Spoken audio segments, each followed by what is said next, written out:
پاکستان اس دنیا کا امیر ترین ملک ہے، اس لیے کہ 45 سال تو انہوں ہر بندہ کھا رہے ہیں، رج رج کے کھا رہے ہیں، اور ایسا خزانہ پھر بھی خالی نہیں ہویا۔ میں آپ سے گواہی سے پوچھتا ہوں کہ میرے رسول صلی اللہ علیہ وآلہ وسلم نے مدینہ میں، مکہ میں کتنے پل بنائے تھے، کتنی سڑکیں بنائی تھی؟ کوئی پل نہیں بنایا، کوئی سڑک نہیں بنائی۔ کیا بنایا؟ قوم بنائی۔ جب قوم بن جاتی ہے پل خود بن جاتے ہیں، سڑکیں خود بن جاتی ہیں۔ آپ کو پتا ہے کہ اب ایک سازش کے تحت پاکستان کی اسمبلی کا الیکشن کروڑوں روپے کا بنا دیا گیا ہے۔ جس کی جیب میں کروڑوں ہیں وہ الیکشن لڑ لے، طارق عزیز تو نہیں لڑ سکتا، چاہے ساری عمر گلا پھاڑتا رہے۔ 5 سال کے بعد یا جب بھی وقت آتا ہے، آدھے ادھر آ جاتے ہیں، آدھے کرسیوں پہ بیٹھ جاتے ہیں اور یہ بے مغز باتوں پر شور مچاتے ہیں۔ یہ آدھے ادھر والے، اس لیے کہ ان کا کام ہی شور مچانا ہے۔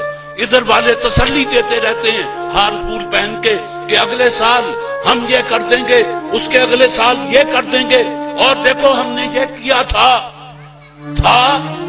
یہ ہے نہیں کہیں ان کے پاس، یا تو تھا اور ان کی اپنی طرز زندگی۔ ہائے آج عطا اللہ شاہ بخاری یاد آتا ہے، اس کو جب کہا گیا کہ مسلم لیگ میں آ، اس نے ایک بات کہی، اور درویش کی بات کتنی سچی تھی۔ اس نے کہا جو لوگ اپنی یہ 2.5 من کی لاش پر اسلام نافذ نہیں کر سکتے، وہ یہ 15 کروڑ انسانوں پر اسلام نافذ کریں گے۔ یہ عطا اللہ شاہ بخاری مرحوم ملتان میں آسودہ خاک ہیں، یہ ان کا کہا ہوا فکرہ ہے۔ میرے رسول صلی اللہ علیہ وآلہ وسلم نے ایک ارشاد فرمایا تھا، یہ حدیث نبوی ہے کہ دیکھو اپنے درمیان طبقات پیدا نہ ہونے دینا ورنہ تباہ ہو جاؤ گے۔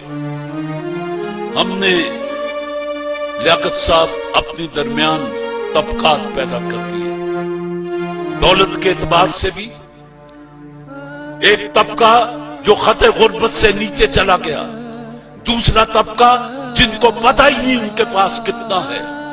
طبقات، تعلیمی نظام 4-4 5-5، اس 7,96,095 مربع کلومیٹر جس کو پاکستان کہیں، یہاں 5-5 نظام تعلیم چلے، قوم کیسے بنتی؟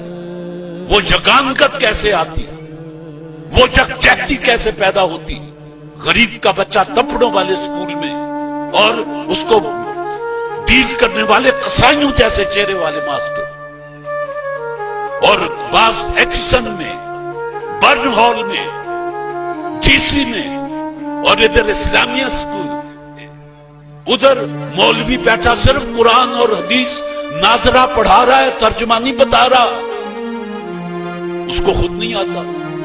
یہ زبان سے لا الہ کہتے نا، اقبال کہتا ہے کچھ نہیں، دل و نگاہ مسلمان نہیں تو کچھ بھی نہیں، تو جن کو پتہ ہی نہیں وہ کیا پڑھ رہے ہیں، تو اس سے زیادہ قرآن کی بے حرمتی آپ اور کیا کر سکتے ہیں کہ 5 وقت پڑھتے ہیں، کوئی پوچھے کیا پڑھ کے آیا ہے، آپ کہیں کہ یار قرآن پڑھ کے آیا ہوں۔ کیا پڑھا؟ قرآن۔ بے کیا سمجھا؟ کیا پایا؟ ثواب۔ اس میں لکھا ہوا کیا ہے؟